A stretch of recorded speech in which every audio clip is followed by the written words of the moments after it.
तो बाइबल उठाए, ऐलान करते हैं। ये मेरा बाइबल है, ये प्रभु का प्रेरित वचन है, ये जीवित है, ये प्रबल है, ये चोखे धार से काटता है, ये गहराई तक छेदता है, ये मेरे भावनाओं को परखता है, ये मेरे विचारों को जांचता है। ये उपदेश के लिए, समझाने के लिए, सुधारने के लिए, शिक्षा के लिए लाभदायक है। ये मेरे वार का हथियार है, ये मेरे बचाव का रहस्य है, ये मेरे पांव के लिए दीपक है, ये मेरी राह के लिए उजियाला है। इसने दिखाया कि मैं क्या था, याद कराता है कि मैं क्या हूं, ये बताता है कि मैं क्या बनूंगा। मैं इसकी ताजगी के लिए तत्पर हूं, मैं इसके छुटकारे के लिए बेताब हूं, मैं इसे सुनने के लिए तैयार हूं। हमारा खुदावन हमेशा हमेशा हमेशा हमेशा महिमा पाए, फजल और इत्मीनान हम पाए। आमीन।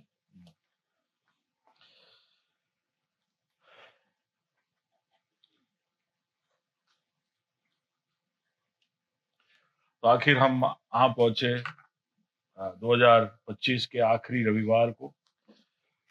कितने लोग प्रभु को धन्यवाद देना चाहेंगे 2025 के लिए? हो सकता है कि मन में कुछ संकोच, कोई संदेह, कोई दुख, कोई खेद रह गया हो कि 2025 में मैंने जैसा सोचा वैसी चीजें नहीं हुई है। लेकिन फिर भी आज आप जिंदा हो, आज आप सांस ले रहे हो और यहाँ पर हो, वो एक बहुत बड़ा कारण है प्रभु को धन्यवाद देने का और उसको स्तुति देने का। और प्रभु को धन्यवाद दे, कई सारे लोग जो इस साल की शुरुआत में थे, करोड़ों की संख्या में इस पृथ्वी से मिट गए, चले गए। हमको प्रभु ने शेष रखा है क्योंकि प्रभु ने अभी भी कुछ हमारे लिए देखा है, कुछ सोचा है। या हमारे अंदर हो सकता है, या हमारे द्वारा हो सकता है कि प्रभु कुछ करवाना चाहता है और इसलिए उसने हमको ठहराए रखा है। तो इस बात के लिए भी हम सिर्फ धन्यवाद ही नहीं, हम अपने आप को सरेंडर भी करें, अपने आप को समर्पित भी करें प्रभु के सामने कि प्रभु तूने अगर मुझे शेष रखा है तो जरूर तू कुछ देख रहा है, कुछ सोच रहा है, कुछ उद्देश्य है तेरा, कुछ अपेक्षा है तेरी मेरे से। अगर मैं उसको चूक रहा हूं तो उसको समझने के लिए तू मेरे दिल की आंखों को खोलना। मुझे प्रभु जी तेरे हित को समझने के लिए, तेरी इच्छा में आगे बढ़ने के लिए, और तू जो मेरे में बदलाव चाहता है उसकी तरफ बढ़ने के लिए तू मेरी मदद करना। ऐसी हमारी प्रार्थना रहे। 2025 के 2 दिन और बाकी है, उसमें मैं चाहता हूं, मैं सोचता हूं, मैं समझता हूं ऐसा कि एक बार पीछे की ओर मुड़कर सारी चीजों को याद करे, लिखे और प्रभु को धन्यवाद दे और आगे क्या सोच सकते हैं, कर सकते हैं, या हमारे जीवन में कहां पर बदलाव ला सकते हैं उसके ऊपर भी मनन करे। 2026 में कुछ नए शुरुआत करे। हर साल हम करते हैं और इसलिए कई बार हम सोचते हैं कि क्या मतलब है उसका, क्योंकि हम सोचते हैं, इरादे नेक है लेकिन आगे कर नहीं पाते हैं। लेकिन उसका मतलब नहीं कि हम सोचना बंद करें, कोशिश करना बंद करें, योजनाएं बनाना बंद करें, कुछ नए निर्णय लेना बंद करें। क्योंकि निर्णय जब तक नहीं लेंगे तब तक बदलाव नहीं आएगा। जब तक हम निर्णय नहीं लेंगे तब तक हम हमारे जीवन में कोई बदलाव नहीं ला पाएंगे। इसलिए हमें जरूर उसमें आगे बढ़ना चाहिए। 2025 में हमने अविश्वसनीय संभावनाओं का साल, the year of incredible possibilities, ये हमारा थीम रखा था। अविश्वसनीय संभावनाएं ये साल में हमारे जीवनों में होगी। और मैं दावे के साथ कह सकता हूं कि यहां पर कई सारे लोग हैं जो कहेंगे कि ये साल हमारे लिए ऐसा रहा। अविश्वसनीय बातें हमारी जिंदगी में हुई। शुरुआत में हम जो सोच नहीं सकते थे ऐसी चीजें प्रभु ने हमारे लिए कर कर दिखाई है। और उसके लिए हम आपको गवाही का मौका देंगे। 31 के दिन रात को मीटिंग होगी। अगर आप उसमें जुड़ना चाहते हैं तो शाम को 9 बजे आप उसमें जुड़ सकते हैं और हमारे साथ संपर्क में रहेंगे तो हम आपको एग्जैक्ट लोकेशन बताएंगे। तो इसलिए तब तक सस्पेंस। अगर आप जुड़ना चाहेंगे तो आप कई सारी गवाहियों को सुन पाओगे, आपकी गवाही दे पाओगे और आराधना और स्तुति करते हुए एक नए जोश, कुछ नए निर्णयों के साथ हम 2026 में प्रवेश करेंगे। लेकिन उससे पहले, क्योंकि 2-3 दिन बाकी है, हम सब के लिए अनिवार्य है कि हम सोचे पीछे की ओर मुड़कर कि पिछला साल कैसा गया और फिर आगे कुछ और अच्छे कदम और अच्छे निर्णय लेकर हम आगे बढ़े। लेकिन अविश्वसनीय संभावनाएं हमारे जीवन में हुई है, ऐसा मैं विश्वास करता हूं। उसके लिए हमने जो हमारा थीम वर्स लिया था उसके ऊपर मैं वापस सोचना चाहता हूं कि अगर ऐसा हुआ नहीं है तो क्यों नहीं हुआ है तो क्यों हुआ है, ये सब हम समझे।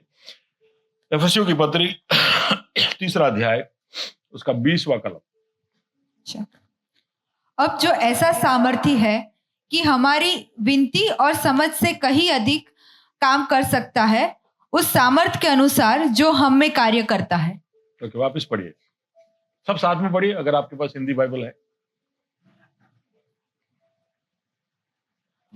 अब जो ऐसा सामर्थ्य है, अब जो ऐसा सामर्थ्य है, मेरे पीछे बोलिए, अब जो ऐसा सामर्थ्य है कि हमारी विनती और समझ से कहीं अधिक काम कर सकता इतने है। लंबे सेंटेंस मत बोलो, हम नहीं इतना फॉलो कर पाएंगे, इसलिए थोड़े थोड़े। तो अब जो ऐसा सामर्थ्य है, अब जो ऐसा सामर्थ्य है कि हमारी विनती और समझ से कहीं अधिक काम कर सकता है, कहीं अधिक काम कर सकता है, उस सामर्थ्य के अनुसार जो हम में कार्य करता है। ये कुंजी है। अगर अविश्वसनीय संभावनाएं हमारे जीवन में होनी है तो उसके लिए ये कुंजी है प्रभु के वचन के अंदर, ये हमारे लिए रख छोड़ा है। परमेश्वर के सामर्थ्य के विषय में यहां पर वर्णन है कि वो ऐसा सामर्थ्य है, समझाता हूं, वो ऐसा सामर्थ्य है कि आप जो विनती करते हो या समझते हो या आप जो मांगते हो और जो सोच सकते हो, वापस बोलिए, मांगू या सोचू, उससे बढ़कर। तो हम तो केवल इतनी अपेक्षा रखें प्रभु जो मैं मांगता वो दे दे, है कि नहीं? कई बार जब हम प्रार्थनाएं करते हैं तो हमारी मिनिमम रिक्वायरमेंट यही होती है, प्रभु तू उसके आसपास कुछ दे दे, 10% दे दे, मिनिमम इतना दे दे। लेकिन प्रभु का वचन हमें याद दिलाता है कि वो सामर्थ्य है कि तुम जो मांगो और तुम जो सोच सको उससे कहीं अधिक, उससे बहुत अधिक देने का सामर्थ्य रखने वाला कौन है? परमेश्वर है। God is able to give immeasurably more than what you can ask or imagine. थोड़ी देर वहां रुकना चाहता हूं और मैं उस वचन को थोड़ा और गहराई से सोचना समझना चाहता हूं, क्योंकि अगर ये एक कुंजी है जो हमारे लिए प्रभु के वचन में रख छोड़ा है, तो फिर क्यों हम इसका फायदा नहीं उठा पा रहे? कई सारे लोगों ने पाया है और उसके लिए प्रभु का धन्यवाद हो, प्रभु की स्तुति हो, लेकिन बहुत सारे लोग इसको समझ नहीं पाए या इसका फायदा नहीं उठा पाए। जो मांगा वो भी नहीं मिला, जो सोचा उससे कई कम मिला। लेकिन प्रभु अगर सामर्थ्य है कि वो हमें मांगने और सोचने से ज्यादा दे सकता है, तो वो कैसे हमारे जीवन में उपलब्ध करे? सबसे पहले समझने की बात यह है कि ये वचन जब पौलुस लिख रहा था तो वो कहां में था, कहां से बैठे बैठे लिख रहा था? वो कोई महल में नहीं था, ना वो अपने मिशनरी ट्रिप में कि कलीसिया में बैठ के लिख रहा है, ना किसी के घर पे बैठ के लिख रहा है। एफेसियों का पत्र जब वो लिख रहा था तो वो एक कारागृह में था, जेल में था। जेल में बैठे बैठे वो लिख रहा है कि प्रभु सामर्थी है। जेल में बैठे बैठे आशा के, छुटकारे के, आशीष और अनुग्रह के और प्रभु के भलाइयों के वर्णन करना मुश्किल है। लेकिन पौलुस उस अवस्था से परे चीजों को देख रहा था। परमेश्वर जैसा है वैसा उसको समझकर, उसके उस परिस्थिति से परे वो देखकर प्रभु की सच्चाई की घोषणा कर रहा था कि परमेश्वर सामर्थी है कि मैं जो मांगू और सोचू। मैं समझ सकता हूं या मैं ऐसा सोचता हूं कि पौलुस ने कई बार सोचा होगा कि प्रभु मुझे ये कारागृह से बाहर निकाल। उसने कई बार मांगा होगा, लेकिन अभी भी वहीं पड़ा है और वहां से उसने कई सारे खत लिखे हैं, अलग अलग जेलों से अलग अलग खत लिखे। तो पौलुस के जीवन में ये कई बार हुआ, लेकिन फिर भी वहां से ये ऐसे आशा और जोश से बुलंद एक ऐलान को वो कर रहा है कि मेरा परमेश्वर सामर्थी है कि मैं जो सोचूं, जो विनती करूं, जो समझूं या जो मांगू, उससे कई अधिक वो मुझे दे सकता है। और ये हम देखेंगे कि प्रभु के वचन के अंदर का एक पैटर्न है। कई बार सबसे ज्यादा जोश उत्पन्न करने वाले शब्द खाइयों में, गड्ढों में, गुफाओं में लिखे गए। हम सबका प्यारा भजन संहिता, जिसके ज्यादातर भजन हमको बनाए रखता है, हमको जोश देता है, होश में रखता है, उसके ज्यादातर कलम दाऊद ने गुफाओं में बैठकर लिखा है। और वहां पर उसने आशा के शब्द, प्रभु के महिमा के शब्द, प्रभु को प्रशंसा देते हुए, धन्यवाद देते हुए उसने उन शब्दों का वर्णन वहां पर उस गुफा में बैठकर किया है। और अगर आप ऐसे कोई गुफा में आज बैठे हो, ऐसे कोई खाई में हो, ऐसे कोई गड्ढे में हो, आपको लग रहा है कि सबके लिए अविश्वसनीय संभावनाएं होगी, लेकिन मेरे लिए मेरा जिंदगी तो अभी भी खाई में ही दिख रहा है, अभी भी गड्ढे में ही दिख रहा है, अभी भी कोई आशा जल्द बहुत दूर तक दिखाई नहीं दे रही है, तो सबसे पहले मैं आपको प्रोत्साहित करना चाहता हूं कि ये वचन जहां से लिखा गया था वहां पर भी कोई आशा का कारण नहीं था। लेकिन अगर आप परमेश्वर को जानते हो, उसके चरित्र को समझते हो, तो आप समझोगे कि परमेश्वर जो कुछ हमारे जीवन में करता है उसके पीछे उसका तात्पर्य होता है, उसका कोई कारण होता है। अगर हम कोई परिस्थिति में अभी भी है तो उसके पीछे परमेश्वर का कारण है, लेकिन कुछ कुछ हमारी भी जिम्मेदारी है, कुछ कुछ चीजों में हमारी भी खामियां है, हम कुछ कुछ सीखे नहीं है, कुछ कुछ समझे नहीं है, तो कोशिश करते हैं समझने की। उसी तरह बहुत ही दर्द के बीच में बहुत ही बुद्धि के शब्द अय्यूब ने हमारे लिए रख छोड़ा।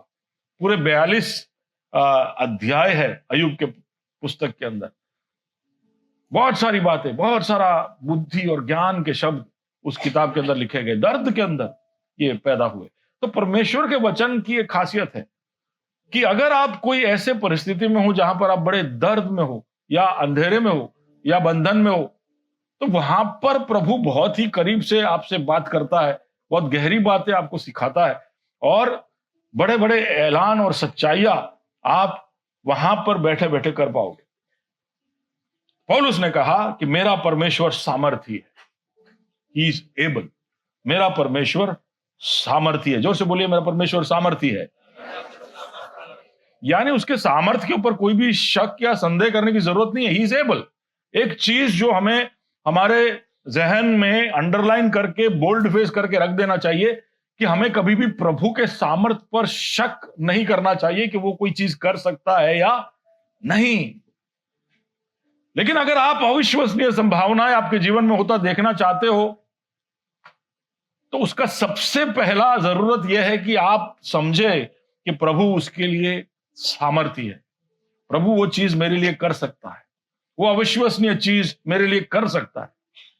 प्रभु के पास जो आता है वो विश्वास के साथ आए, क्योंकि विश्वास के बगैर आप प्रभु को प्रसन्न नहीं कर सकते हो। तो विश्वास से आप प्रभु के पास आए कि प्रभु मेरे लिए ये कर सकता है। God is able, God is able. अभी आप ऐलान तो कर लेते, हम बोल तो लेते कि हाँ प्रभु सामर्थी है, लेकिन कई बार हम उसके सामर्थ्य को अलग अलग तरह से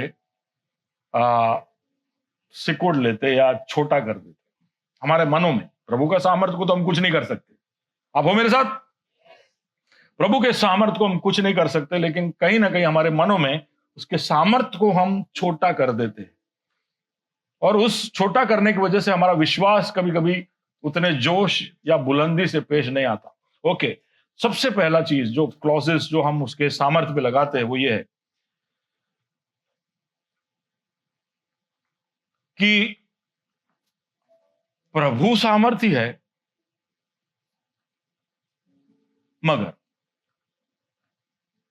मगर कोई तर्क लगाते, कोई कारण, एक लॉजिक, एक रीजन कि प्रभु तो सामर्थी है, लेकिन ये परिस्थिति मुश्किल। तो इसलिए मैं चाहता हूं कि अभी आप सारा के बारे में सोचें, इब्राहिम की पत्नी। तो जब उससे बताया गया कि अगले वर्ष तेरा एक संतान होगा, तो वो महिमा में परमेश्वर के बारे में सुन चुकी है। इब्राहिम रोज उसके गुणगान गाता है, वो खुद भी कुछ हद तक समझती है कि परमेश्वर की सामर्थ्य क्या है। लेकिन जब उससे कहा गया कि अगले साल तू एक पुत्र को जन्म देगी, तो उसके अंदर का लॉजिक और रीजन फटाफट काम किया और आउटपुट निकला। कैसे आउटपुट निकला पता है? अगले साल तू मां बनेगी। जब ऐसे वादे जब करते हैं, प्रभु के वचन में से कोई आके आपको इस तरह से प्रोत्साहित करता है कि आपके जीवन में ये होगा, तो अंदर से हंसी फूटती। उसको मालूम नहीं मेरी हकीकत क्या है। सारा के मन में ये हंसी फूटी कि इसको पता नहीं है कि मैं 90 साल की हूं, 90 साल की हूं। मेरे पुत्र को जन्मने का परिस्थिति और समय बीत चुका है। Not now, not this. ये परिस्थिति में नहीं हो सकता है, ये समय में नहीं हो सकता है, और सारा के लिए तो नहीं हो सकता है। प्रभु सामर्थ्य है कि कोई जवान औरत को, कोई 40 साल की औरत को वो मां बना सकता है, बांझ अवस्था के अंदर उसको बचा सकता है। लेकिन मेरा तो वो उम्र कब से जा चुका है। हेलो, अब हो मेरे साथ? एसी कम करूं? ओके।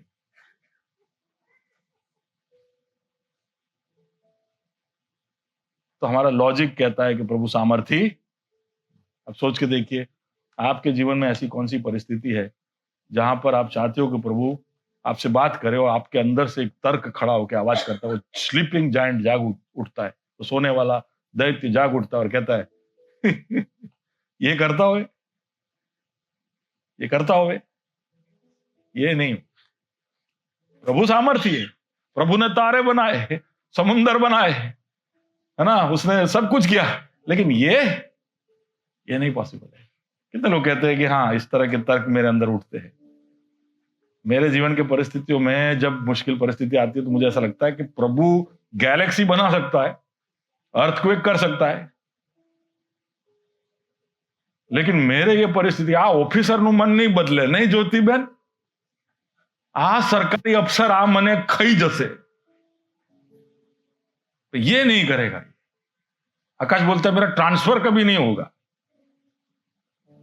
युवान बोलेगा मेरा शादी कभी नहीं होगा। हम सबके ऐसे कुछ बड़े बड़े पहाड़ है जिसको देखकर हम सोचते हैं कि ना, ये नॉट दिस।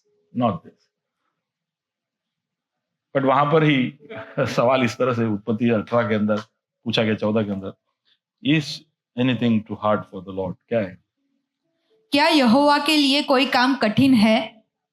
बोलिए जल्दी से, बाजू वाले के आंखों में देख के बोलिए, क्या यहोवा के लिए कुछ भी कठिन है? आंखों में देख के पूछिए, कुछ भी कठिन है? कैलाश, आपको सुनने की जरूरत है। कैलाश इधर आओ, यहां इधर आओ।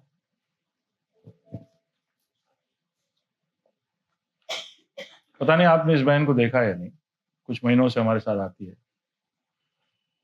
वो हफ्ते में 3 बार डायलिसिस करती है, नहीं तो वो जिंदा नहीं रह सकती। दिखाइए, हाथ देखा आपने? उसके दोनों गुर्दे फेल है, लेकिन कभी भी आप इसके मुंह पर से हंसी गायब नहीं देखोगे। अब पिछले 2 हफ्ते पहले वो अस्पताल गई, उसे बताया गया कि तेरे लीवर में, किसको क्या, कलेजा बोलते। यस, थैंक यू, आप इधर आ जाइए प्लीज। फेथ, क्या जादू कर रहे हो यार तुम?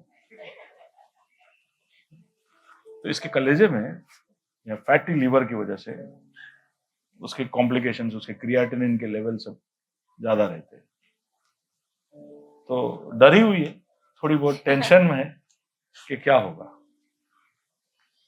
पूरे साल प्रार्थनाएं की, अभी भी ऐसा लगता है जैसे कि ये एक अविश्वसनीय संभावना है, शायद ये प्रभु बहुत लोगों को चंगा करता है, लेकिन मेरे लिए नहीं किया उसने, मेरे लिए शायद नहीं होगा।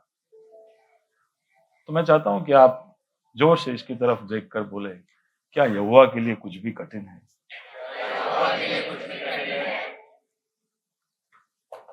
जोर से बोलिए, नहीं।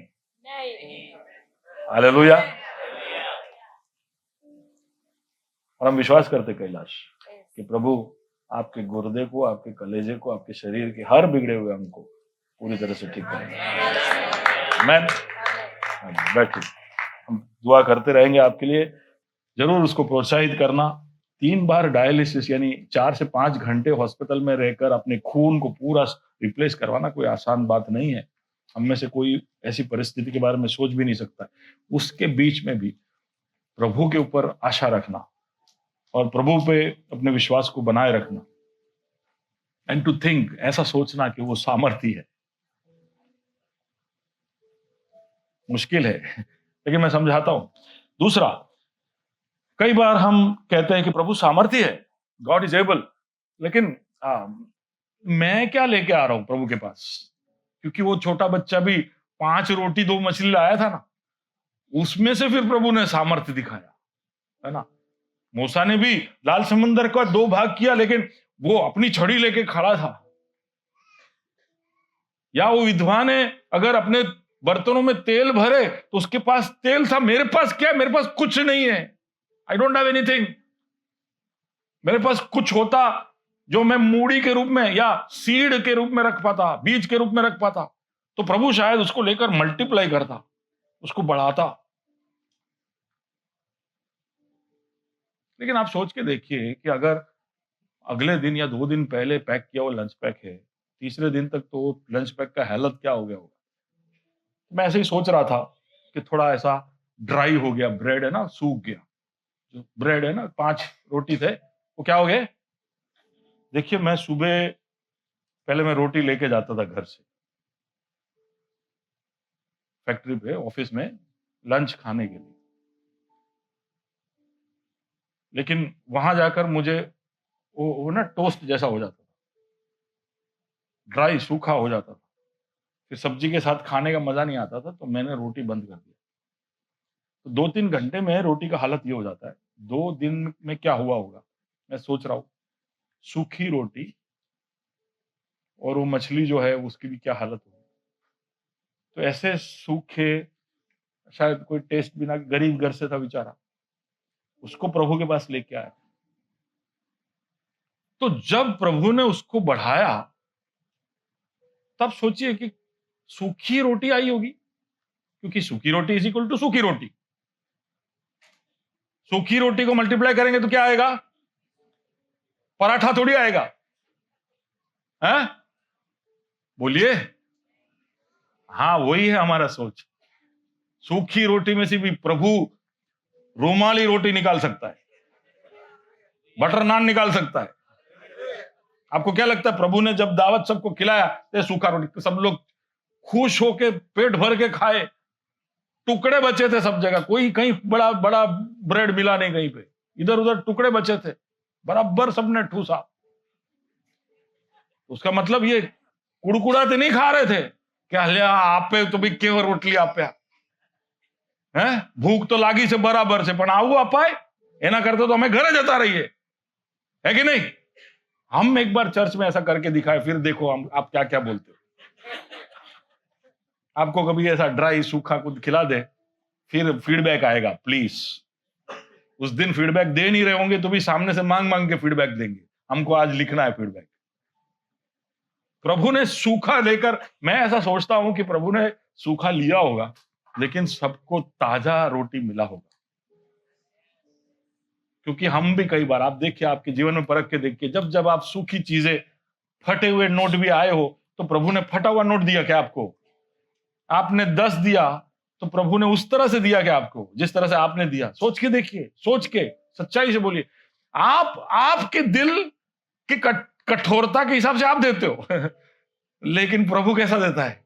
प्रभु दिलदार है, प्रभु दिलदार है, वो छप्पड़ फाड़ के देता है, समझ रहे हो? तो प्रभु को आपके बीज की, आपके मूड़ी की जरूरत, वो क्यों मांगता है कि कुछ रखो उसने? ताकि आपको दिखा सके कि आपके पास इतना ही है भाई, इस पे भरोसा रखने जैसा है नहीं। आप उस पर भरोसा मत रखो, मुझ पर भरोसा रखो।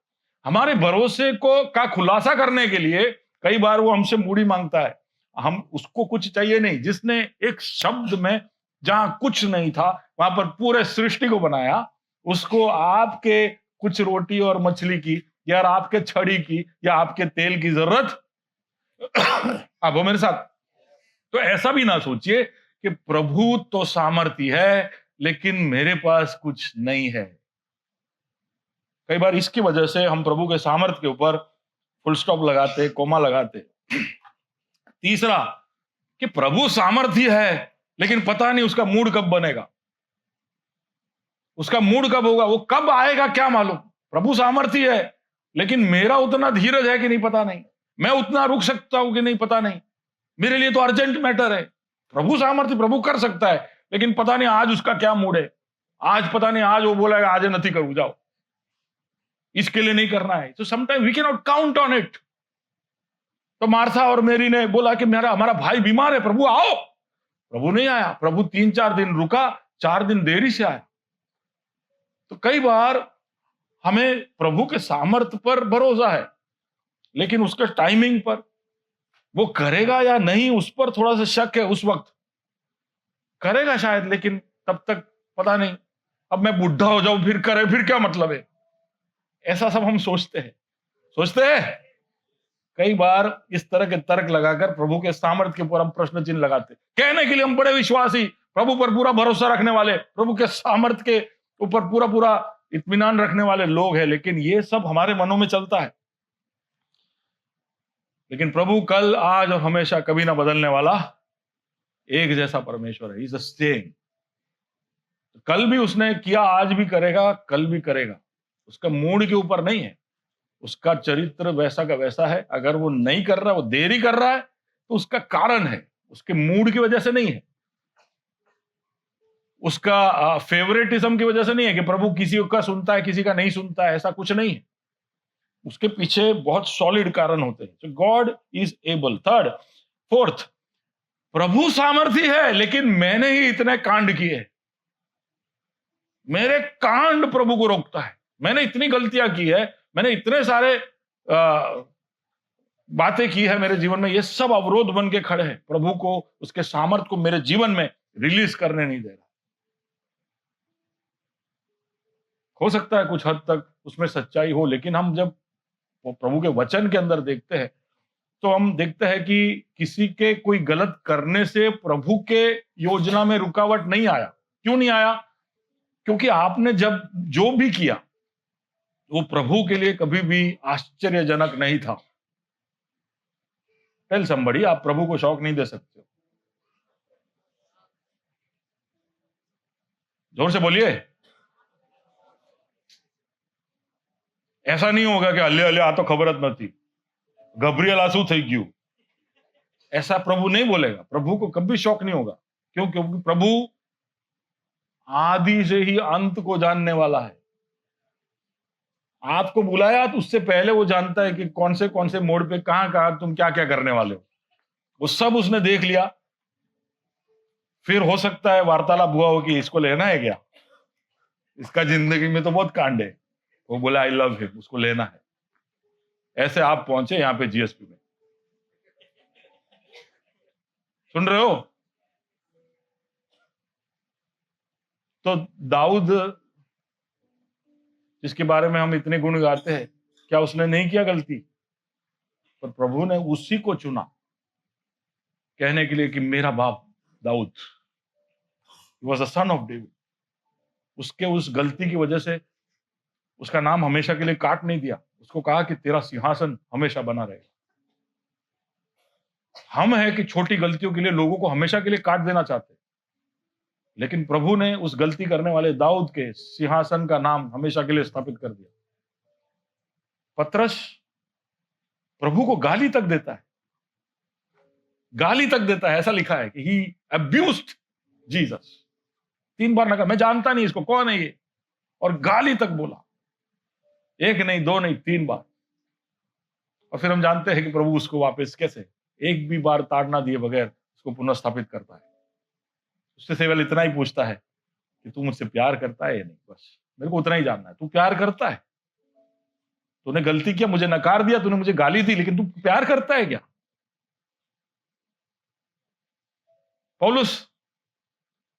पौलुस प्रताड़ित करने वाला आदमी था, कलीसिया के ऊपर बड़े जुल्म उसने किए, लेकिन प्रभु ने उस पौलुस को उठाया। तो इन लोगों के गलतियों ने इनको रोका नहीं। प्रभु का वचन कहता है कि जहां पर पाप बढ़ता है, सो रोमन्स 5:20, परंतु जहाँ पाप बहुत हुआ हाँ। वहाँ अनुग्रह उससे भी कहीं अधिक हुआ। ये प्रभु का प्रिंसिपल है, प्रभु का लॉजिक है। जहां पाप बढ़ता है वो और अनुग्रह लोड करके आता है वहां पर, क्योंकि और कोई तरीका नहीं है। उसको जब हमको गड्ढे से उठाना पड़ा तो उसको उस गड्ढे के उस पोजीशन पे जाना पड़ा जहां हम थे उससे भी नीचे। अगर हमको गड्ढे से उठाना है तो उसको नीचे से जाके गड्ढे, हम जहां पर भी है जिस परिस्थिति में भी, उससे भी नीचे उसको जाना पड़े ताकि वो वहां से हमको उठाए। हमेशा उसने अपने अनुग्रह को ज्यादा रखा ताकि हमको वो बचा सके। कई बार हम ऐसे सोचते हैं प्रभु सामर्थ्य है, लेकिन फिर मेरे सामर्थ्य का मैं क्या करूं? तो मेरा सामर्थ्य का भी इस्तेमाल करना पड़ेगा। कई बार हम सोचते हैं कि प्रभु सामर्थ्य है, लेकिन आत्मिक बातों के लिए। प्रभु का सामर्थ्य आत्मिक बातों के लिए, हमारे रोजमर्रा की चीजों के लिए नहीं है। उसके लिए तो मेहनत अपने को ही करना पड़ेगा। तो फिर मन्ना किसने दिया? आपके सर के बाल कौन गिनता है? राजा के हर सोच के ऊपर नियंत्रण कौन रखता है? वो इसलिए है कि प्रभु सारी चीजों के ऊपर, सारी चीजें उसके उस कंट्रोल में आती है, उसके प्रभुता के अंदर आती है। तो हम ऐसा ना सोचे, ऐसा सब ना सोचे और प्रभु को और उसके सामर्थ्य को सीमित ना कर दे। Are you with me? अब वो मेरे साथ अविश्वसनीय संभावनाएं आपके जीवन में होनी है, तो प्रभु के सामर्थ्य के ऊपर कोई भी तरह का प्रश्न चिन्ह आपके अंदर नहीं होना चाहिए। वो कर सकता है, कर सकता है, कर सकता है। कोई भी तर्क, कोई भी चीज, कोई भी बात उसको रोकती नहीं है। एक बात समझिए, प्रभु के सामर्थ्य के विषय में एक बात समझिए, प्रभु रिएक्टिव नहीं है, इंटेंशनल है। उसका मतलब उसका सामर्थ्य पहले से रिलीज कर चुके। हम ये सब पूरे साल के अलग अलग प्रचारों में बता चुके। उसने अपने सामर्थ्य को रिलीज कर दिया है। वो ऐसे मंडरा रहा है हमारे चारों ओर। ऐसा नहीं है कि कुछ होता है और फिर प्रभु उसके प्रतिक्रिया में कुछ करता है।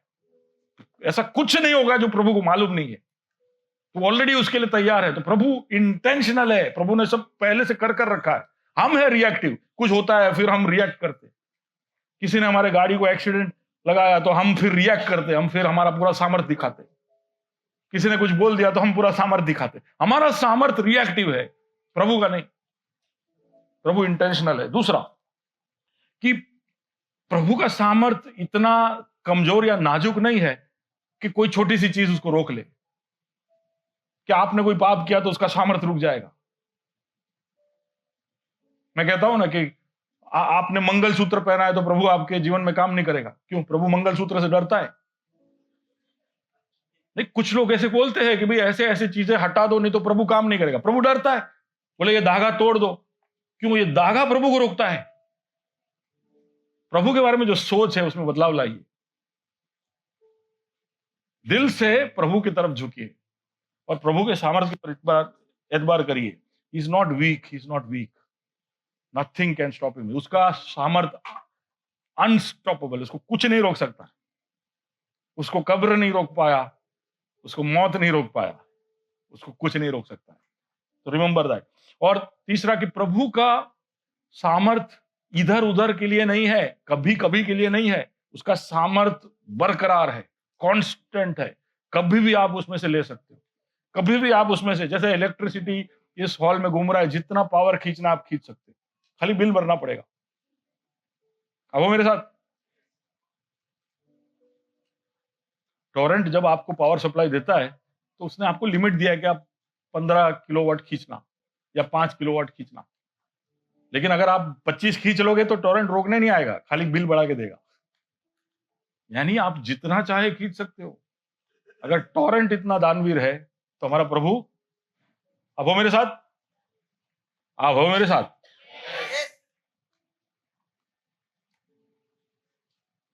प्रभु के सामर्थ्य पे शक करना कम बंद करो। And God is not limited by us.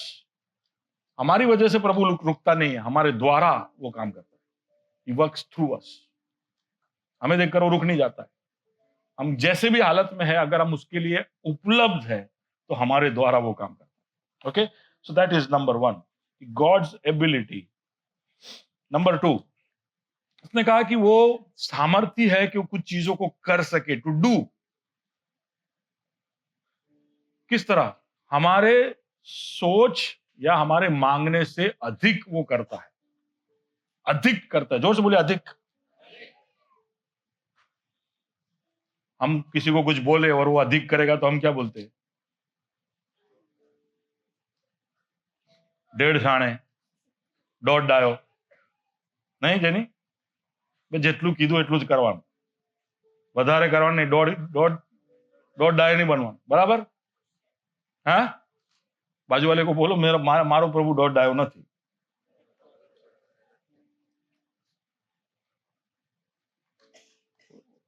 वो ऐसा है ना, कोई बच्चा आके ग्लास मांगे और कोई डायम खोल के दे दे, ऐसा है मेरा प्रभु। आपने मांगा एक प्याला पानी दे दो, प्रभु डैम खोलता है, ले ले भाई, अनंत काल तक तू प्याला पीता रहे। That is his heart. तो ही डस मोर। अब उसमें वहां पर जो शब्द का इस्तेमाल किया गया है कि अधिक, उसके लिए जो शब्द है हम कहते हैं कि एक्सीडिंगली अबंडेंट, ऐसे एक शब्द का इस्तेमाल करते हैं। लेकिन दूसरा एक शब्द जो उसको सही मायने में वर्णित करता है वो है इमेजरेबल। जोर से बोलिए। जिसको नाप तोल नहीं किया जा सकता, जिसको हम माप नहीं सकते हैं, इमेजरेबल। हम प्रभु से जब भी कुछ मांगते हैं तो हम उसको नापते तोलते हैं। तो इसलिए हम जब टाइथ भी देते हैं तो हम सोचते हैं कि टाइथ नाखियो लिया, लेकिन कहीं तो आवश्य रेशियो में आवश्य प्रभु वचन के 30 गुना, 60 गुना, 100 गुना, और हम ये सब ऐसे सोच के देखते हैं कि हमने ये डाला है तो अब कुछ आएगा। हम हमेशा प्रभु की तरफ से आने वाले हर आशीष को नापना तोलना चाहते हैं। हमारा मन ऐसा है, हमारा इंटरेस्ट ऐसा है कि हम हमेशा जानना चाहते हैं कि કેટલું આવ્યું લ્યા, મને प्रमोशन મળ્યું, કેટલું મળ્યું લ્યા। हम हमेशा जानना चाहते हैं कि क्या हिसाब में हो रहा है। हमारा पूरा कैलकुलेशन मैथमेटिक्स में चलता है। तो प्रभु अधिक देगा, प्रभु अधिक आपसे, तरत જ मैथमेटिक्स चालू। अधिक એટલે આહા, એટલે એકની જગ્યાએ 2 ઘર, 2ની જગ્યાએ 3 ગાડી, दर रूम में टीवी, 2 फोन। देखिए सबके आगे क्या लगा है? आंकड़ा लगा है, क्योंकि हम चाहते हैं चीजों को मेजर करना, और हमारा दिमाग उसी तरह समझता है, सिर्फ क्वांटिटेटिव समझता है। और हमेशा हम जब प्रभु के सामने जाते हैं तो हम ऐसे ही सोचते हैं कि प्रभु प्रभु मैंने बहु आशीष आप्या। तुरंत कैलकुलेशन चल रहा होता है कि बैंक में आटला एफडी है, आटली म्यूचुअल फंड में आटली एसआईपी चाले, आटलू प्रॉपर्टी में लागेलू है, हाँ, घर में आटला बधा गाड़ियों आवी गया है, हाँ कि ना? बोलिए, क्या बोलते हो परले, क्या बोलते हो अनिल जी? आप लोग का चेहरा देख के मुझे ऐसा लगता है कि मुझे अभी रोक लेना चाहिए प्रचार। सही है। हम सब गिनती, we want to measure what God is doing for us, but what God says is कि मैं जो करूंगा इट इज नॉट मेजरेबल। उसको आप नाप तोल नहीं कर पाओगे, इट इज इमेजरेबल। ओके, इसमें क्या है? तो it is not subject to any formula. कोई स्केल, कोई फॉर्मूला आप नहीं लगा सकते हो। अगर ऐसा कोई टीवी प्रोग्राम में आप देख रहे हो एंड में कि हमारे मिनिस्ट्री को इतना दीजिए, आपको प्रभु 3 गुना करके देगा, आपको 5 गुना, कुछ लोग पागल के जैसे भेज भी देते। पर प्रभु ऐसा नहीं है। वो जब देता है तो आप उसको नाप तोल नहीं कर पाओगे। आप जो मांगोगे हो सकता है कि ज्यादातर समय कुछ अलग ही वो आपको दे।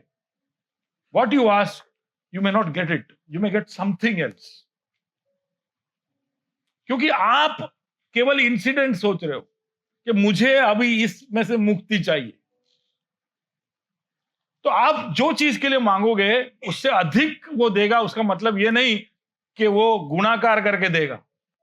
उसका मतलब यह है कि वो ऐसा कुछ देगा जो हमारे समझ में नहीं आएगा, लेकिन वो देगा। उदाहरण के रूप में, अब जैसे पौल ने मांगा कि मुझे छुटकारा दे, गिव मी रिलीफ, लेकिन प्रभु ने उसको छुटकारा नहीं दिया, उसको बदल दिया, ट्रांसफॉर्म दे। अब आप बोलेगा आयला ये क्या बड़ी बात बोली आपने, लेकिन लुक एट योर लाइफ। कई बार आपकी प्रार्थनाओं के उत्तर में वो आपकी प्रार्थना का एग्जैक्ट उत्तर नहीं देता है, वो आपको और कुछ देता है जो आपके लिए लंबे समय में काम आए। तो पौल ने कहा कि मेरा एक कांटा जो मेरे शरीर में उसको हटा ले। प्रभु ने कहा कि मेरा अनुग्रह तेरे लिए काफी है। भजन संहिता 13 के अंदर गुफाओं में जब दाऊद घूम फिर रहा था, साउल से भाग रहा था, ससुर जी से भाग रहा था, तो वहां पर वो पूछता है कि कब तक, how long will I run like this, how long, कब तक मुझे ऐसा भागना पड़ेगा। थक गया था वो। मैंने कहा था ना कि वो ऐसे सोच रहा होगा कि मेरा साला हो तो अभी बैठा है आराम से, वो ब्रेड खा रहा है, प्याले में से पी रहा है, मैं गुफाओं में सो रहा हूं, मेरी बीवी आराम से सो रही है, सास ससुर आराम से लेटे हुए, मैं गुफाओं में हूं, कब तक। उस दर्द के अंदर से वो पूछता है कब तक। लेकिन प्रभु उसको कोई जवाब नहीं देता। 7 साल तक वो ऐसे गुफाओं में घूमता है, 7 years। क्यों? क्यों प्रभु ने उसको तुरंत ही राजगद्दी नहीं दे दी? वो चैंपियन तो बन चुका था, उसने अपने अपने विश्वास को साबित कर दिया था गोलियत को मारकर, फिर भी प्रभु उसको राजगद्दी नहीं देता है। क्योंकि प्रभु शायद नहीं चाहता था कि इतनी जल्दी से इतने बड़े स्थान में वो पहुंच जाए। सुन रहे हो? बहुत जल्दी से बहुत कुछ आ जाएगा ना तो हमको समझ में नहीं आएगा कि क्या करना है। हम सोचते प्रभु मने भी तू 5-10 करोड़ आप ही दे, और अगर आ गया ना आपके बैंक अकाउंट में तो 5-10 करोड़ के साथ साथ 5-7 गोली भी बढ़ जाएगा आपका। आपको समझ में नहीं आएगा क्या करना है, ये पैसा कहां इन्वेस्ट करना है, कैसे करना है। आपका सबसे बड़ा टेंशन ही हो जाएगा इनकम टैक्स वाला कितना ले जैसे, वहां से प्लानिंग शुरू हो जाएगा, भागम दौड़, किधर क्या इन्वेस्ट करूं, कैसा। बराबर ने एलेक्स है? શું વેલ્થ ટેક્સમાં આવે અચાનકથી આવી જાય તો 10 કરોડ આવી જાય તો ઇન્કમ ટેક્સ કેટલા લઈ લે? 30% લઈ લે, 30 થી 35% લઈ લે।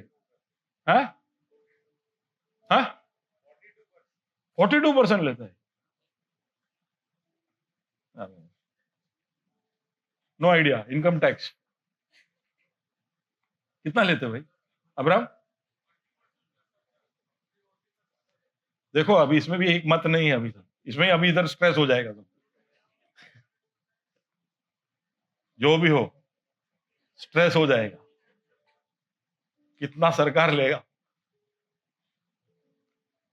फिर उसके प्लानिंग में हम लग जाएंगे। फिर करने का क्या? अचानक से आपके पास बहुत पैसे आएंगे ना, तो आप ऐसे ही सोचते हो कि आप ऐसे दुकानों में खड़े होंगे और आइटम खरीद रहे होंगे। ऐसे आपके दिमाग में ऐसा आता है कि हूं आम आवा दो बे BMW, हम ऐसे आपको ऐसा दिखता है ऐसे खतरनाक ड्रेस में आप खड़े हो और ऐसे सब चीजों को आप बुला रहे हो घर पे, लेकिन वहां भाई खड़ा होगा, वो पैसा આવ્યા છે સાહેબ, धंधो चालू રાખવો હોય तो आटला पहुंचाड़ी देजो। भाई के बारे में सोचा कभी?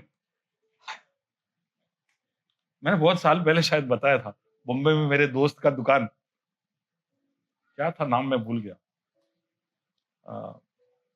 दुकान का छोटा सा नाम था कुछ, मेरे ध्यान से निकल गया, लेकिन क्राउन टीवी का मालिक था। उसके ऑफिस में मैं गया, ये छोटा सा ऐसा ऐसा लग रहा था जो कि कोई क्या बोलते हैं आंगड़िया का ऑफिस है, कुरियर का ऑफिस ऐसा लग रहा था। उसके अंदर हम गए, उसके पीछे बड़ा सा ऑफिस निकला। मैं बोला ये सब क्या है? बोले ये बॉम्बे है, ये बॉम्बे है, इधर दिखाने का नहीं कि पैसे है तुम्हारे पास। समझ रहे हो आप? हम सबको बहुत शौक है ना बहुत कमाने का, बहुत बड़ा बनने का। उसके साथ जो आएगा वो झेलने का ताकत और बुद्धि हम में शायद नहीं है। कई बार प्रभु इसलिए नहीं देता है। दाऊद शायद तैयार नहीं था राजा बनने के लिए, इसलिए गुफाओं में उसको मारा, कूटा, तोड़ा, उसको इतना नम्र किया कि 7 साल के बाद जब ससुर जी का मौत हुआ तभी भी उसको राजा नहीं बनना है, तभी भी वो जाके रो रहा है मेरा ससुर मर गया करके। उतना हद तक उसको नरम कर दिया कि जिसने उसको 7 साल दौड़ाया उसके लिए वो रो रहा था।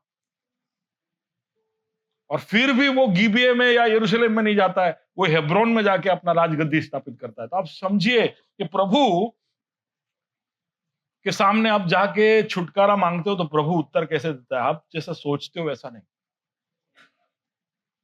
चलो ने उसको पूछा प्रेरित 1 और उसके 6 में कि तेरा राज्य कब आएगा? तो उन्होंने कहा कि जाओ, सामर्थ आएगा और तुम मेरे गवाह बनो। उन्होंने मांगा कुछ, उन्होंने तेरा राज्य कब आएगा, तू वापस इज़राइल को स्थापित कब करेगा, ये कैसर को कब भगाएगा, हम सब तेरे मंत्री कब बनेंगे, तेरे राज्य को कब लेके आ रहा है यीशु, तू तो अब अमर है, तेरे को कोई नहीं मार सकता। तो बोलता है मैं तो जा रहा हूं भाई, मैं अमर हूं, मैं जा रहा हूं, मैं पवित्र आत्मा भेजूंगा और तुम सब गवाह बनोगे और तुम देश देश में जाके मेरी बातें करोगे। तो उसका उत्तर जो है वो दूसरे तरह से आता है। कई बार हम प्रभु की ओर से प्रबंध मांगते, प्रोविजन, लेकिन हो सकता है कि उसमें आपको दूसरा कुछ मिल जाए। फॉर एग्जाम्पल हन्ना के लिए कैसा होगा, हन्ना प्रभु के पास जाके बोलते मुझे एक बेटा दे, बेटा दे, बेटा दे। क्यों बेटा दे मांग रही थी? क्योंकि बेटा ना होना उसके लिए एक शर्म की बात थी। सब लोग उसको उसका मजाक उड़ाते थे, उसका निरादर होता था, उसके घर में उसका सम्मान नहीं होता था। तो हन्ना का एक ही प्रॉब्लम था कि मेरे को बेटा दे ताकि लोग मेरा आदर करें। मेरा प्रॉब्लम यह है कि मेरा सम्मान नहीं हो रहा है। उसका दुनिया इतना ही छोटा है कि ये पेनी नाना रोज मेरे को ताने मारती है, प्रभु मेरे को बेटा दे, बेटा दे, बेटा दे, बेटा दे। लास्ट में बोलते प्रभु तू बेटा देगा तो मैं तेरे को दे दूंगी। प्रभु का उत्तर क्या था पता है? उसको सिर्फ अपना निरादर हटाना था, लेकिन प्रभु ने उसको एक ऐसा बेटा दिया जिसने इज़राइल के काहे को पलट दिया। शमूएल नाम का उसका बेटा हुआ, जो आखिरी न्यायाधीश, साथ में एक भविष्यवक्ता और पहले राजा का अभिषेक करने वाला बना। शमूएल को हम इतना बड़ा नहीं गिनते क्योंकि उसके सामने मूसा, एलाइजा ऐसे बड़े बड़े नाम हैं, लेकिन शमूएल ने इज़राइल के इतिहास का नींव डाला। प्रार्थना केवल इतनी थी कि मेरे निरादर को हटा, लेकिन उत्तर में क्या मिला? somebody who changed the history of Israel। Okay, आगे बढ़ते। कई बार हम जो मांगते हैं वो नहीं मिलता है। हम कभी कभी भागना चाहते हैं, लेकिन प्रभु हमें सहन शक्ति देता है। तो मूसा एक बार प्रार्थना करता है कि प्रभु अगर यही लोगों का लीडर बन के मेरे को रहना है तो तू मुझे मौत दे, मौत। सुना है कभी ऐसा? पढ़ते चलो, नंबर्स चैप्टर 11, मूसा का प्रार्थना कि हाँ लोगों ने लीडर बनाई रखो तो मैंने तू मारी नाक। सुना है कभी ऐसा प्रार्थना? हम सब सोचते हैं मूसा ऐसे बुलंदी से आगे जा रहा है, इज़राइल के 30 लाख लोग उसके पीछे पीछे, लेकिन कभी ऐसा नहीं सोचा होगा कि मूसा मुड़ के बोलते है हालो का मौत, मौत। पढ़िए। मैं अकेला इन सब लोगों का भार नहीं संभाल सकता, क्योंकि यह मेरी शक्ति से बाहर है, और जो तुझे मेरे साथ यही व्यवहार करना है तो मुझ पर तेरा इतना अनुग्रह हो कि तू मेरे प्राण एकदम ले ले, जिससे अनुग्रह तेरा अनुग्रह हो मुझ पर। हम कह तेरा अनुग्रह काफी है, तेरा अनुग्रह। यहाँ मूसा बोल रहा तेरा अनुग्रह हो कि तू मेरा प्राण ले ले। नहीं जोता मने, हम में से कुछ लोगों का भी सीईओ बनना है, कंपनियों का सीईओ बनना है, मालिक बनना है। मारा एवा कंपनी नो मालिक बनવું છે જેમાં 500 लोगों काम करे।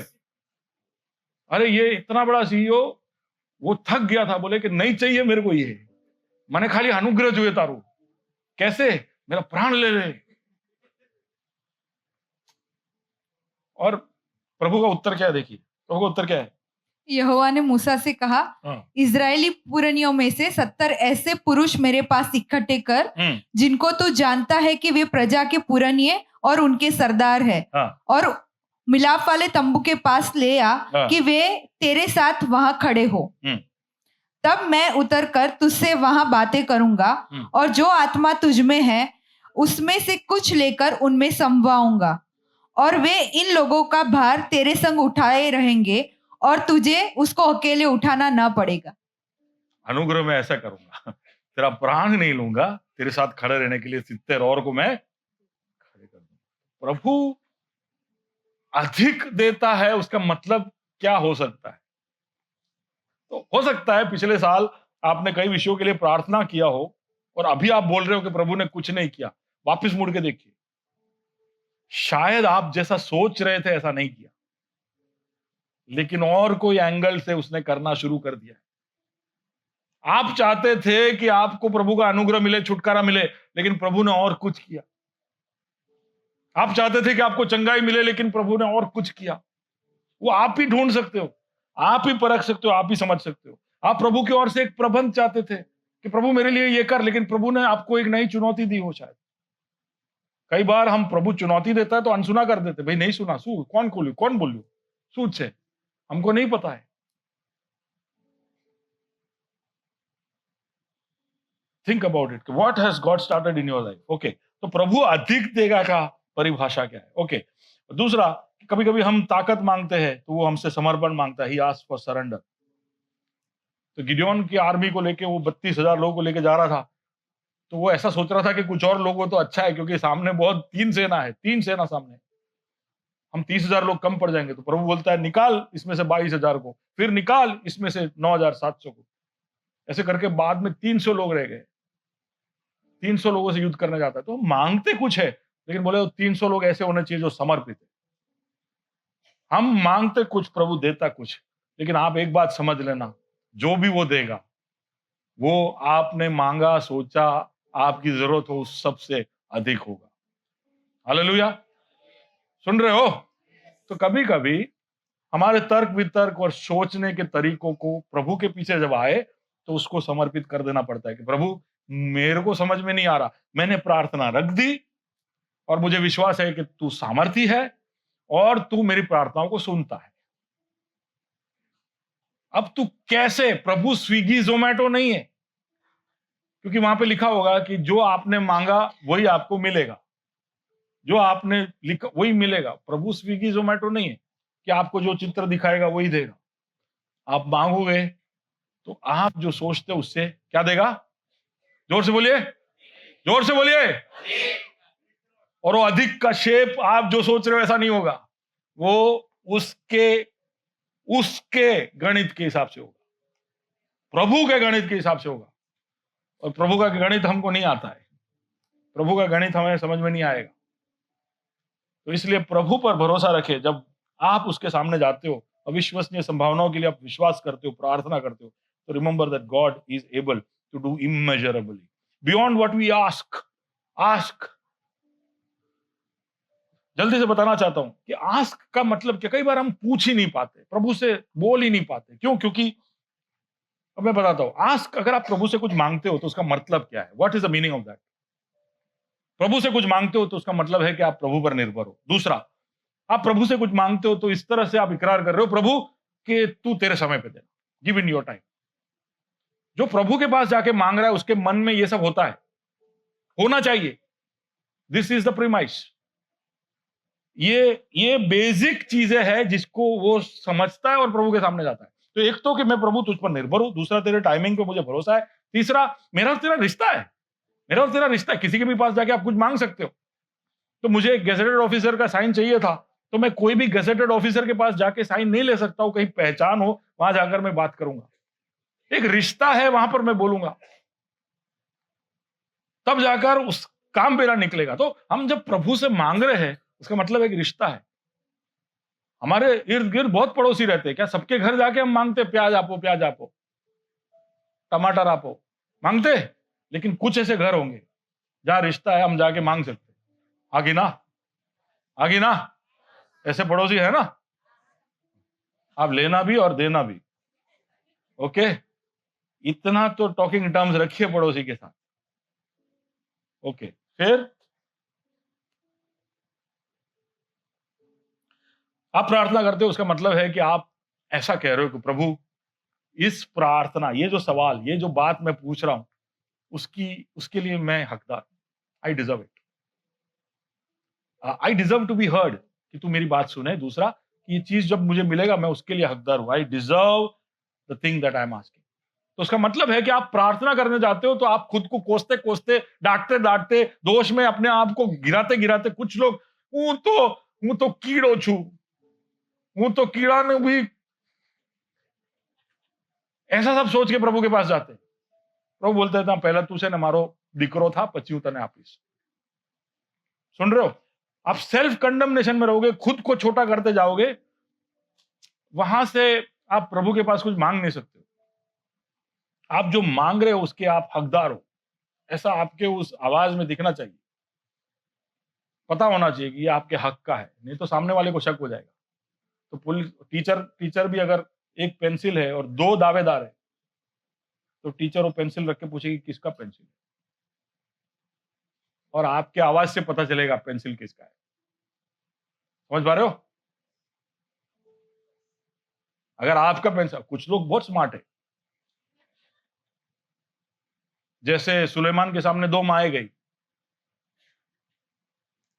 याद है ना, बच्चे को लेके गई, तो जो मां नहीं थी उसका दावा इतना स्ट्रांग था, तो सामने वाली मां बोले ना ना, वो रोने लगी, सच्ची मां जो है रोने लगी, सुलेमान भी फंस गया। फिर सुलेमान ने उसका उत्तर निकाला कि बोले काट के दो हिस्से कर दो, एक हिस्सा इसको दे दो, एक हिस्सा इसको दे दो। तो जो नकली मां खुश हो गई, बोले आज चलेगा। हमारा हमारा वर्दीनेस, खुद के बारे में हमारा जो आंकलन है कि हम प्रभु के सामने जाते हैं तो कहे प्रभु ये मुझे चाहिए, क्यों? आई डिजर्व इट, मुझे ये नौकरी चाहिए, पढ़ाई कुछ किया नहीं, मांड मांड पास हुए, फिर बोलते मारे आईएएस बनू छे। God is able.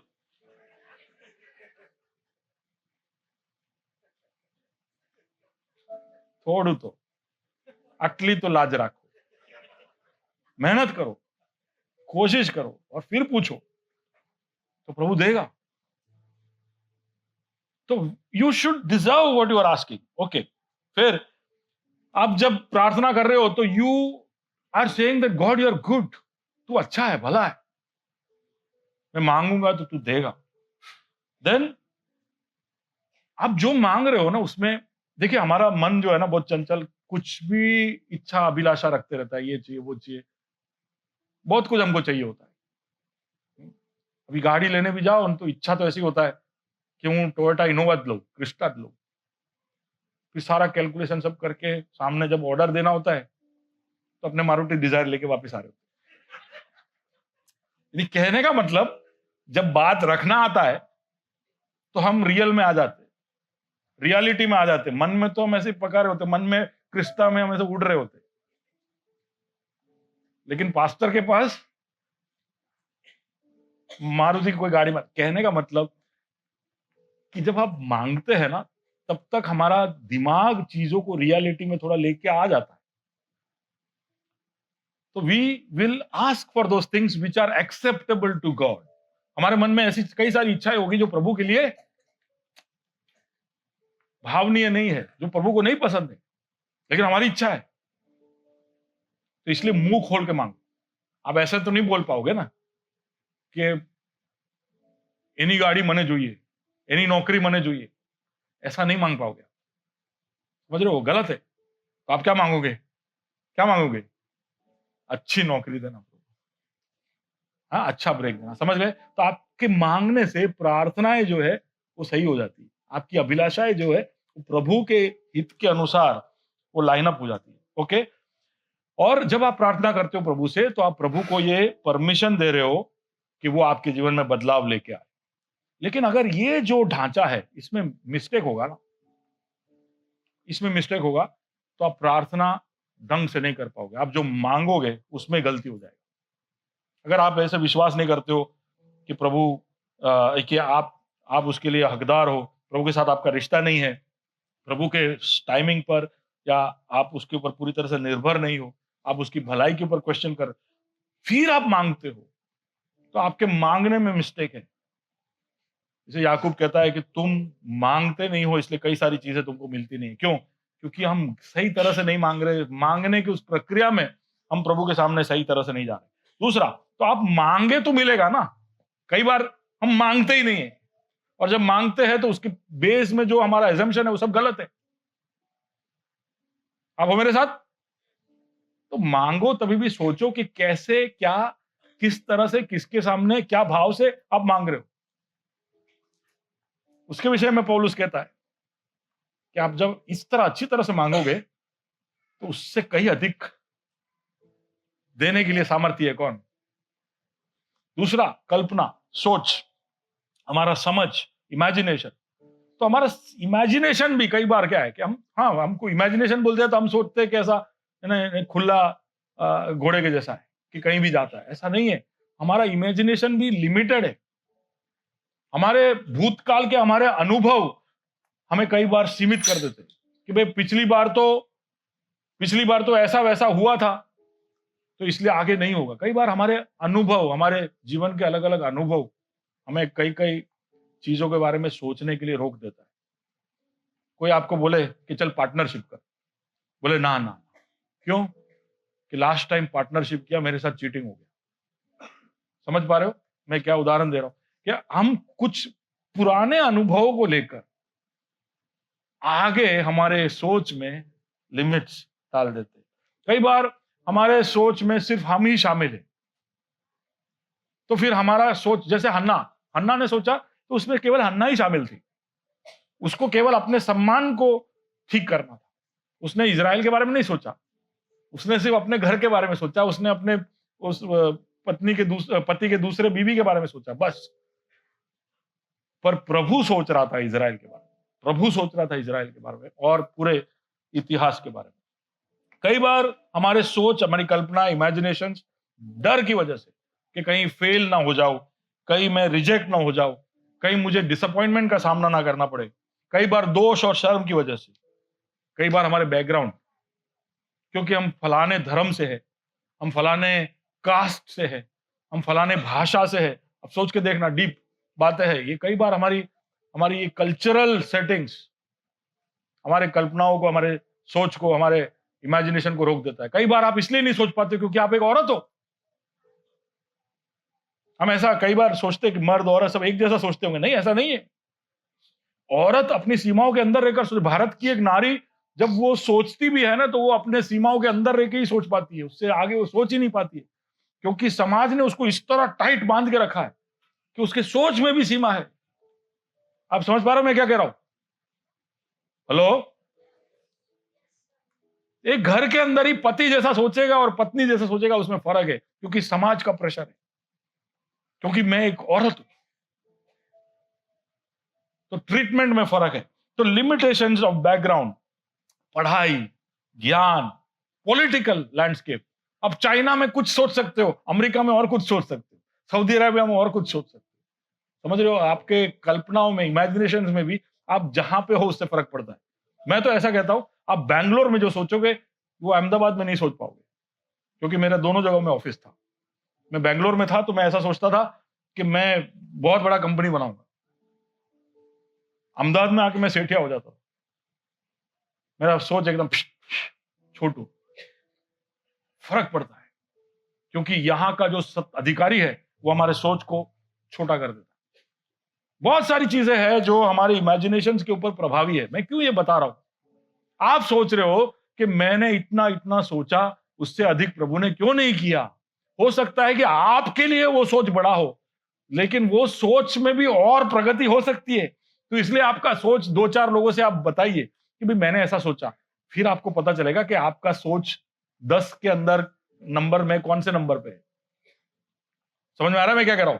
कुछ लोग बोलेंगे कि मैंने तो सोचा कि मैं 2 BHK, देखिए जो झोपड़ी में रहता है वो 1 BHK का सोचेगा, जो 1 वाला है वो 3 का सोचेगा। आपकी आर्थिक परिस्थिति भी आपके सोच को लिमिट कर देती है। ये सब लिमिटेशन लेके हम प्रभु के सामने जाते हैं कि प्रभु तू तो मांगने और सोचने से अधिक देता है। तो उसका मतलब है कि हमारे सोच के ऊपर भी, हमारे कल्पनाओं के ऊपर भी हमें प्रभु को हावी होने देना पड़ेगा। कि हमारे भाषा, हमारा कास्ट, हमारा रीजन, हमारा जेंडर, हमारा इकोनॉमिक्स, हमारा पॉलिटिक्स, ये सब चीजें हमारे सोच को छोटा ना कर दे, मजबूर ना कर दे कि हम प्रभु के लिए कुछ सोच पाए। अब वो मेरे साथ, आपके सोच को विकसित करो। आप प्रार्थना जब करते हो और मांगते हो, तो आपके इन इन बेसिक असम्पशंस के ऊपर आके आप प्रभु से मांगो। और जब प्रभु से मांगते हो तो आप ऐसा मत सोचो कि वो गणित के हिसाब से आपको देता है। He will give you much more than you expect, okay, or you deserve. लेकिन उसमें एक एक वर्स ऐसा है, वो कहता है कि so I'll take 10 minutes extra, okay. This is the last Sunday of the year, so I deserve it. Okay, क्या है? Verse chapter 3 verse 20. अब जो ऐसा सामर्थ्य है हाँ, कि हमारी विनती और समझ से कई अधिक काम कर सकता है उस सामर्थ के अनुसार जो हम में कार्य करता है।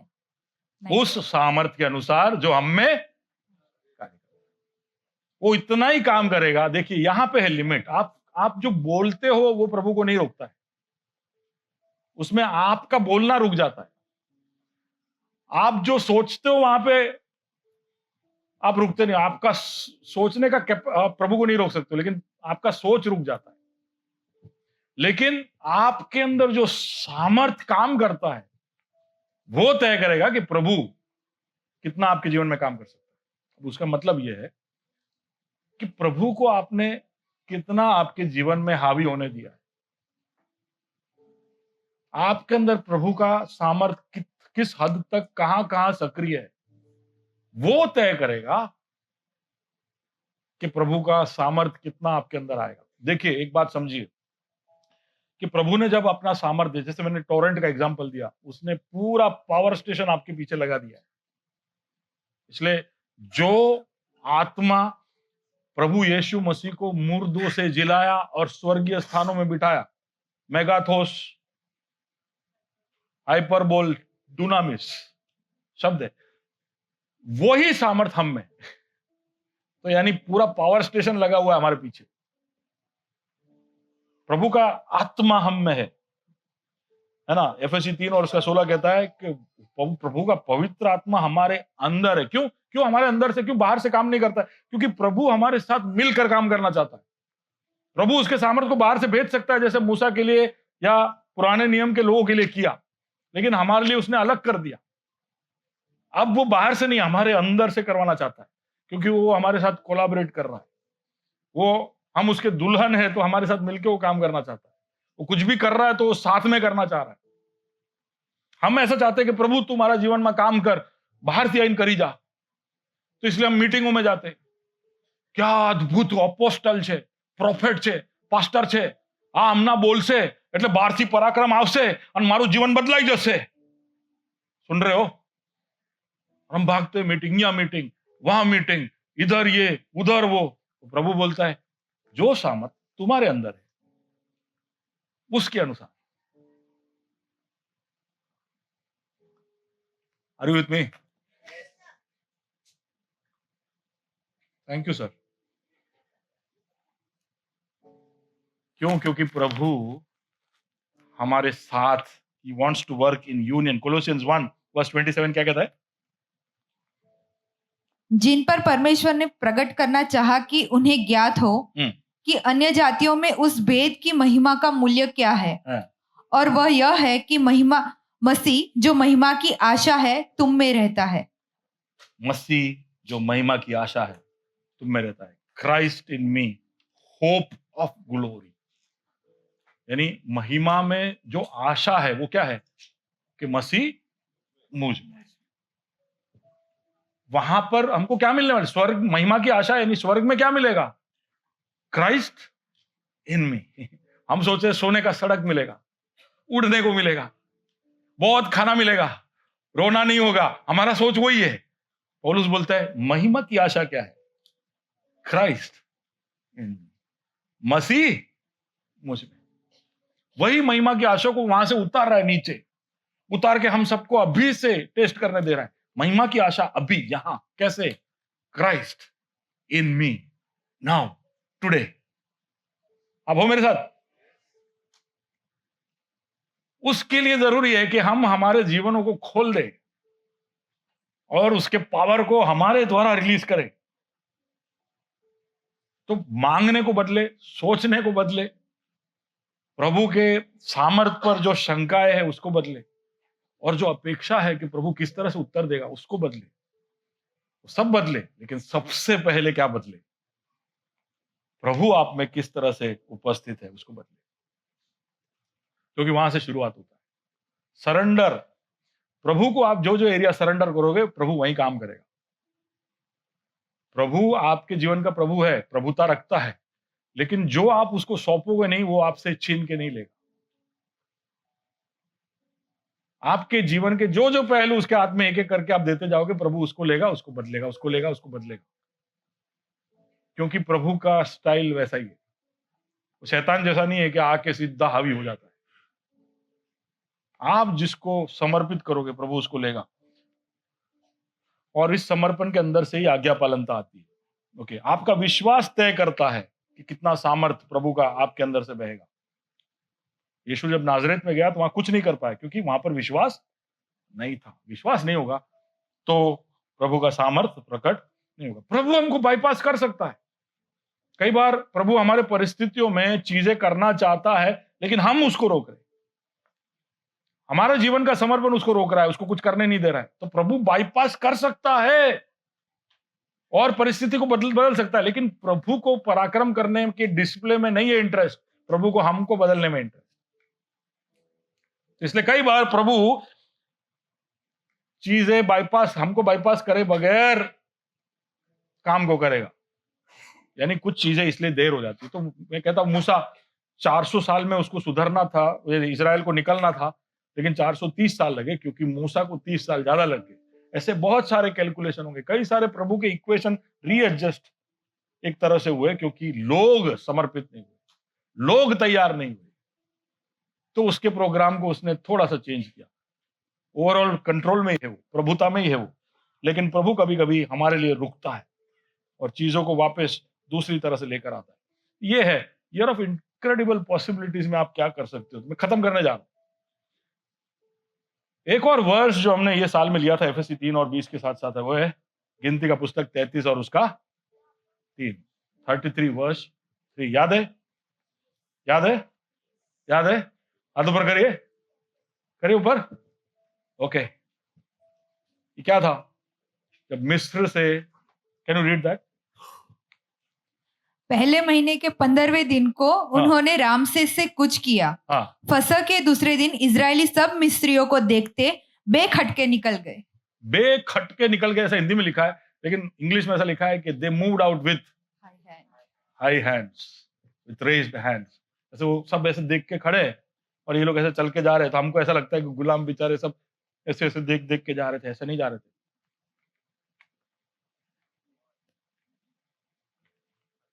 देखा है, जब कोई टीम जीतता है ना, कोई भी टीम जीतता है तो जीतने वाला टीम क्या करता है? आपने कभी सोचा है कि ऐसे ऐसे क्या करता है?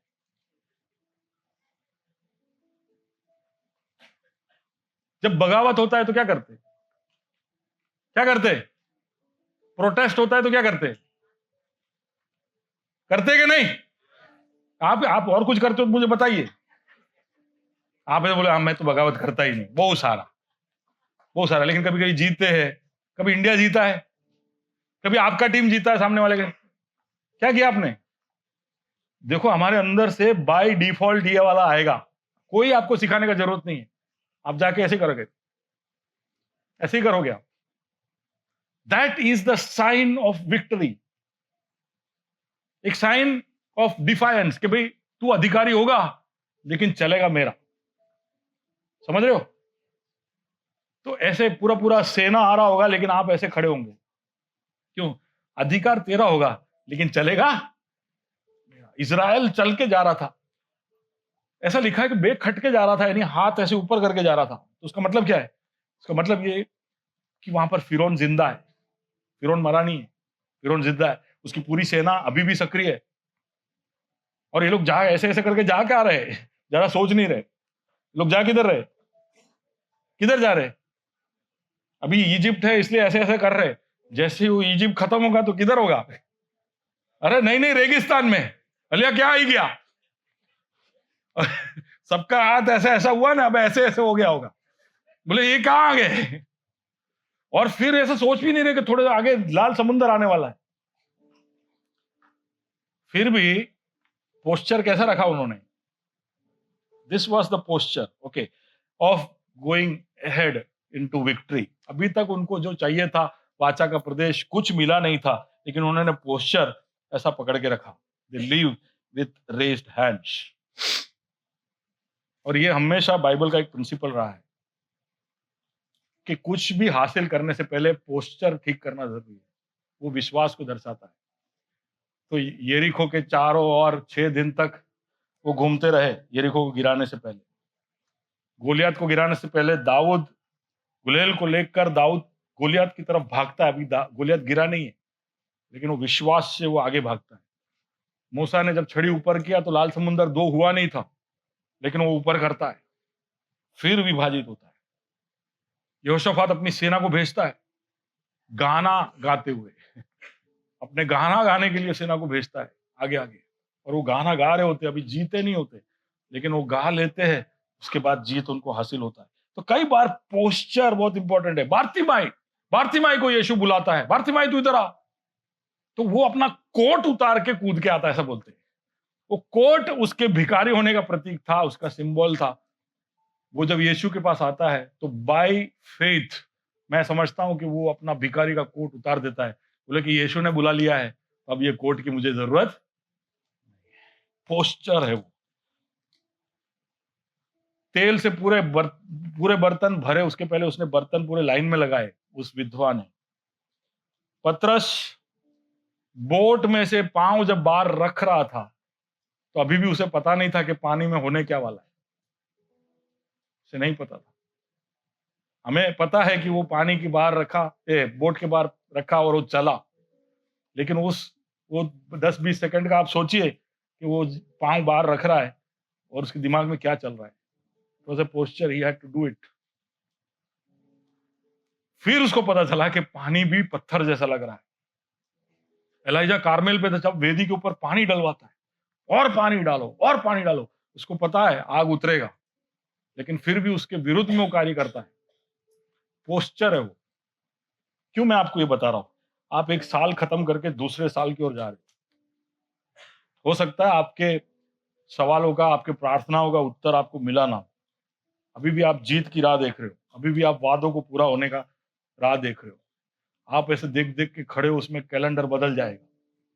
2025 से 2026 में आप एंटर करोगे, पर आपको कोई दुखी होने की जरूरत नहीं, आपको पोस्चर सही रखना है। करे हाथ ऊपर। मेरा प्रभु सामर्थी है कि मैं जो मांगू या सोचूं उससे कहीं अधिक उस सामर्थ्य के अनुसार जो मुझ में है कार्य करेगा। हालेलुया। जब ऐसा करते हो ना, तो आप प्रभु के हित के अनुसार आपको अपने आप को आप अलाइन करते हो। आप ऐसा जब करोगे तो आपका अंदर से विश्वास मजबूत होगा। ऐसे इस पोस्चर में आपका अंदर का इंसान जो है इस पोस्चर में रहे, है ना, और ऐसा करने से शत्रु शांत हो जाता है कि मैं इसके ऊपर कितने भी क्लेश, परेशानी, तकलीफ डालता हूं, इसका पोस्चर कैसा है, कैसा है, जय का है। सब लोग देख रहे हैं कि खत्म हो रहा है कि नहीं प्रचार। प्रचार भी खत्म हो जाएगा, साल भी खत्म हो जाएगा, लेकिन आपका कहानी खत्म नहीं होना चाहिए। एक नया अध्याय प्रभु शुरू करना चाहिए। और मैं इसलिए बता रहा हूं कि आप साल बदल रहे हो तो आप निराश होकर मत जाइए।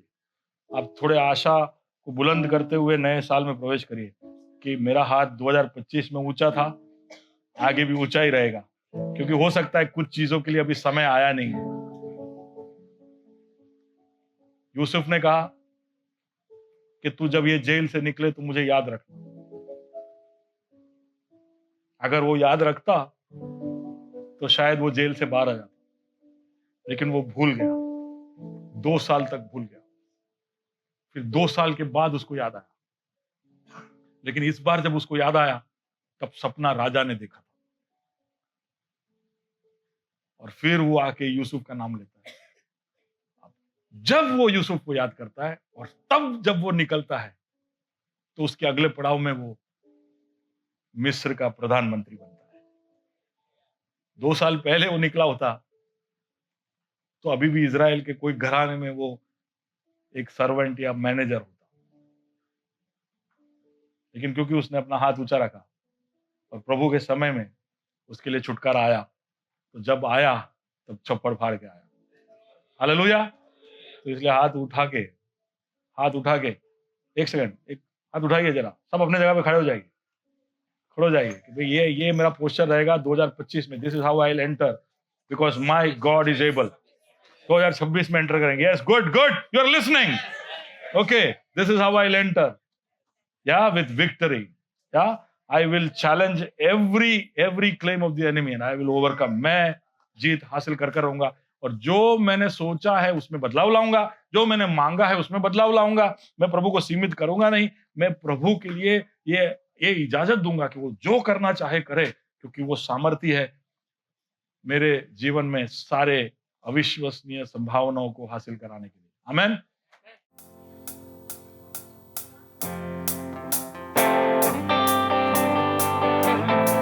जय की घोषणा के साथ बीच बीच में हाथ ऊपर करते हुए प्रभु तू सामर्थ्य है, सर्वशक्तिमान है।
मुसीबतों से उभारे तू है पवित्र, तू कभी भी ना बदले।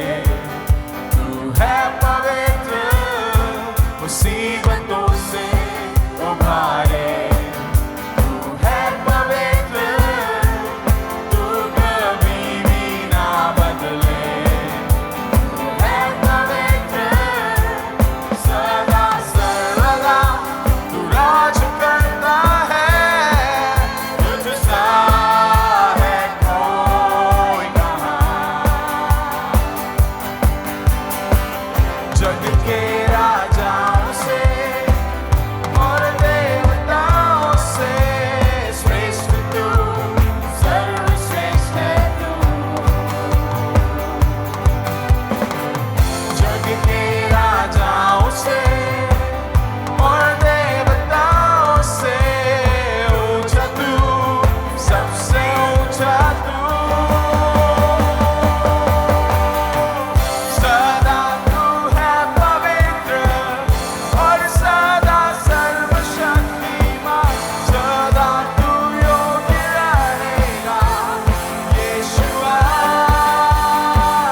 सदा तू है पवित्र और सदा सर्वशक्तिमान, सदा तू योग्य रहेगा यीशुआ।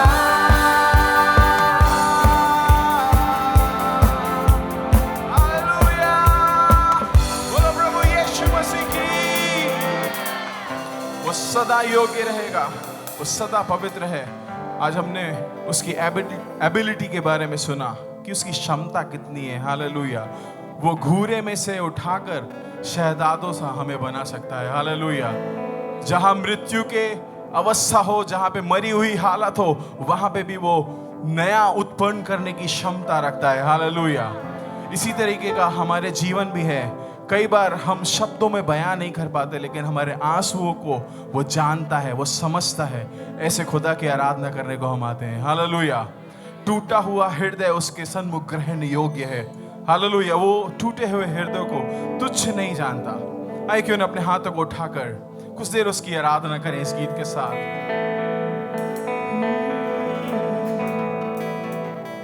दुआ में शब्द ना रहे, आंसू ही बयां करे, जो कहना चाहूं तुझसे मैं खुदा। ये आंसू है तो बह रहे, पर हारा नहीं हूं मैं। ईमान अब तुझ में है मेरा। दुआ में शब्द ना रहे, आंसू ही बयां करे, जो कहना चाहूं तुझसे मैं खुदा। ये आंसू है तो बह रहे, पर हारा नहीं हूं मैं। ईमान अब भी तुझ में है मेरा। घर बिखरा सा हूं, तू सवार लेगा। घर टूटा मैं हूं, तू संभाल लेगा। घर बिखरा सा हूं, तू सवार लेगा। घर टूटा मैं हूं, तू संभाल लेगा। पंखों तले छिपाएगा मुझे, उंगलियों को मेरी थाम के तू चलाएगा मुझे। इम्मैनुएल तू साथ रहेगा, अंधेरों में भी मुझको गिरने न देगा। पंखों तले तू छिपाएगा मुझे, उंगलियों को मेरी थाम के तू चलाएगा मुझे। इम्मैनुएल तू साथ रहेगा, अंधेरों में भी मुझको आया हूँ पास मैं तेरे, लेके सारी ख्वाहिशें, पर सबसे ज्यादा तू चाहिए। कोई समझे ना मुझे, चाहे कोई कुछ कहे, मुझे सबसे ज्यादा तू ही चाहिए। आया हूँ पास मैं तेरे, लेके सारी ख्वाहिशें, पर सबसे ज्यादा तू चाहिए। कोई समझे ना समझे, कोई समझे ना मुझे, चाहे कोई कुछ कहे, मुझे सबसे ज्यादा तू ही चाहिए। घर बिखरा सा हूं, तू सवार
पाएगा मुझे, उंगलियों को मेरी थाम के तू चलाएगा मुझे। इम्मानुएल, तू साथ रहेगा, अंधेरों में भी मुझको तू गिरने न देगा। पंखों तले तू छुपाएगा मुझे, उंगलियों को मेरी थाम के तू चलाएगा मुझे। इम्मानुएल,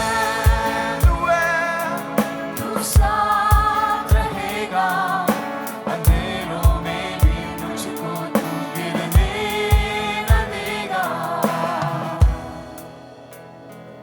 ओ पंखों तले तू छिपाएगा मुझे, उंगलियों को मेरी थाम के तू चलाएगा मुझे।